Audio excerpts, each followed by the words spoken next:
ఊళ్ళోకి వచ్చేసాను. లేచి కొట్టవా? తలుచుకుంటే నవ్వు వస్తుంది కదా. నువ్వు బాగున్నప్పుడు ఎవరు పట్టించుకోలేదు. ఇప్పుడు వచ్చి అది కావాలా ఇది కావాలా అని అడుగుతున్నారు. ఏం చేయను బామ్మ, నేను కూడా వాళ్ళలాగానే ఉండేవాడిని. మా నాన్న పోయిన తర్వాతే ఆయన విలువేంటో తెలిసింది.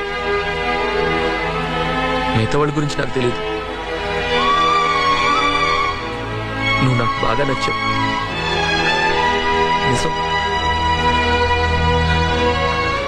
నువ్వు కర్ర పట్టుకుని నా వెంట పడినప్పుడల్లా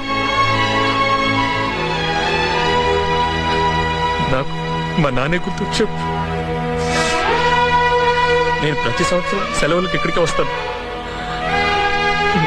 నువ్వు లేకపోతే నాకేం తోచు. కొంచెం ఆలోచించి చూడు.